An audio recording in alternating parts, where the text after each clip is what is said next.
दिल्ली आए और दिल्ली के गोलगप्पे नहीं खाए तो फिर आप क्या ही दिल्ली आए। तो मैं आ गई हूँ मालवीय नगर मार्केट में और सबसे पहले मैं यहाँ पर आकर क्या करने वाली हूँ, मैं खाने वाली हूँ गोलगप्पे।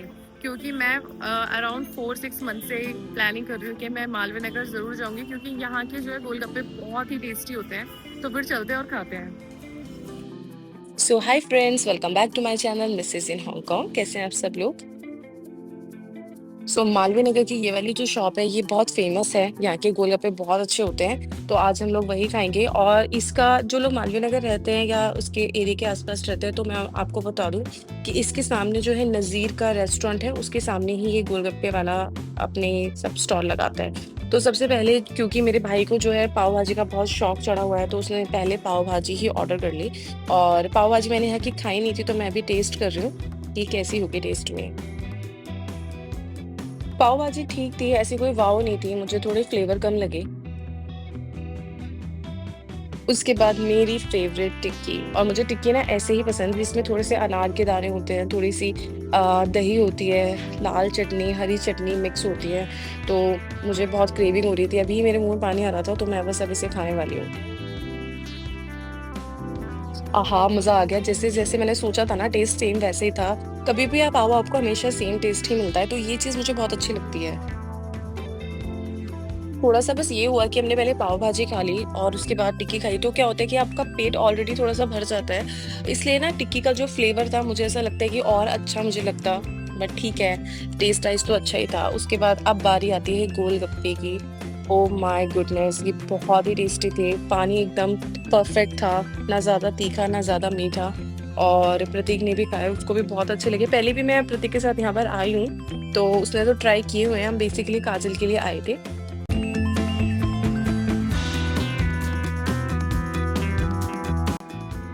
क्योंकि काजल को मैं पहली बार यहाँ मालवीय नगर मार्केट में लेकर आई हूँ और काजल को थोड़ा-सा शौक है ये नमकीन वगैरह का, तो मैंने उसे ये वाली शॉप दिखाई, तो उसको अच्छा लगा क्योंकि काफ़ी वैराइटीज़ ऑफ चिप्स यहाँ पर मिलते हैं, जैसे कि पालक के, करेले के। मैंने करेले के फर्स्ट टाइम खाए, थोड़े-से कड़वे थे, बट जो लोग पसंद करते हैं वो खा सकते हैं, ऐसा बहुत ज़्यादा भी नहीं था कड़वा। उसके बाद यहाँ पे अब जैसे सर्दियाँ आ रही हैं, तो फिर वो गज्जक, मूँगफली ये सब भी बहुत अच्छे मिल रहे थे, तो काजल ने काफ़ी चीज़ें घर के लिए ली। थोड़ा-सा ज़्यादा टाइम हमें इस शॉप पे लग गया क्योंकि जब काजल खरीदने पर आती है, कोई शॉपिंग करने पे आती है, तो वो एक चीज़ नहीं लेती, वो कम से कम 3-4 चीज़ लेती है। तो उसने अपना टाइम लिया और काफ़ी चीज़ें उसने जो है खरीद ली वहाँ से।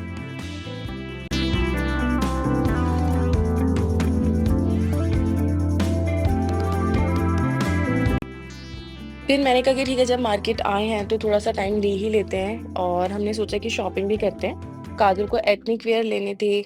मेरी चॉइस से वो काफ़ी बार शॉपिंग करती है, उसको एथनिक इतने समझ नहीं आते।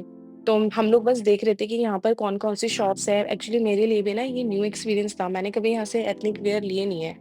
और तो जो सूट्स की जो मार्केट्स है यहाँ पर हमें इतने पसंद नहीं है, हमने काफ़ी सारे देखे थे, तब जाके एक कॉर्नर में बहुत ही एंड में जाके हमें ये शॉप पता चली। और हमने यहाँ पे जो कपड़े देखे हमें बहुत अच्छे लगे। मैंने तो काजल को एक ही बार में बोल दिया कि भाई ले ले।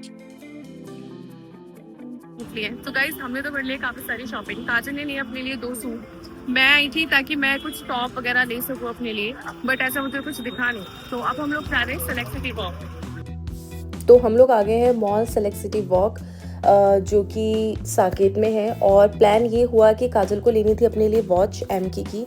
और ये प्लान जो बनाया है ये अभिलाष जी ने बनाया है, क्योंकि उन्होंने काजल से कहा कि तुम इतना अच्छा अर्न करती हो, तुम्हारी पर्सनैलिटी है, तो तुम्हारे पास तुम्हारे हाथ में एक बहुत ब्रांडेड वॉच तो होनी ही चाहिए।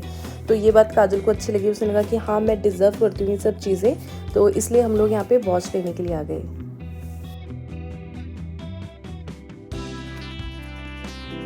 शॉपिंग करने के बाद और अच्छे से खाना खाने के बाद मार्केट पूरा घूमकर अब मुझे जाना था घर, क्योंकि बाकी लोग भी मेरा मिलने के लिए वेट कर रहे हैं।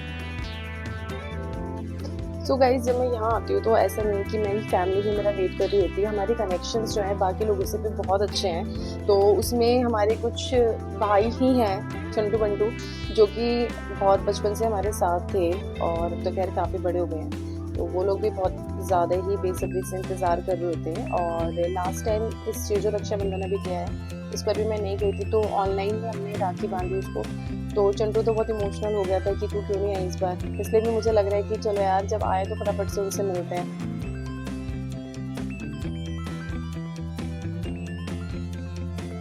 तो ये लोग मेरे घर के सामने ही रहते हैं, बट इन्हें पता नहीं है कि मैं मिलने के लिए आ रही हूँ अभी, तो काइंड ऑफ सरप्राइज़ हो जाएगा।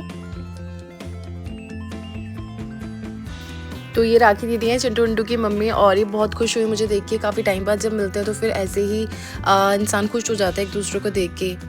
बहुत अच्छा लगा। चिंटू विंटू भी देख रहे थे, और ये है बंटू और वो था चिंटू। इनका एक और भाई है पर वो घर पे था नहीं। उसके बाद हमने बैठकर काफ़ी देर बातें की, चाय वगैरह पी, पर ज़्यादा मेरे पास टाइम नहीं था, इसलिए मैं 1 घंटा ही बैठी। चिंटू विंटू बहुत छोटे थे जब ये हमारे एरिया में, हमारे घर के सामने जब ये रहने के लिए आए थे, तब से हम लोग साथ हैं और हम हर साल राखी बांधते हैं। हमारे खून का रिश्ता नहीं है, लेकिन हमारा जो बॉन्ड है वो बहुत स्ट्रॉन्ग है। तो अगर आपका मन साफ होता है तो आपके रिश्ते भी स्ट्रॉन्ग होते हैं। तो गाइस राखी दीदी ने मुझे गिफ्ट दे दिया, पता नहीं क्यों मुझे तो बहुत अजीब सा लग रहा है, ऑकवर्ड लग रहा है कि यार इतना करने की जरूरत क्या थी। फिर भी थैंक यू यार दीदी, थैंक यू गाइस। आज के इस ब्लॉग को मैं यहीं एंड करती हूँ। सो आप मेरे चैनल को लाइक, शेयर एंड सब्सक्राइब कीजिए। Bye bye.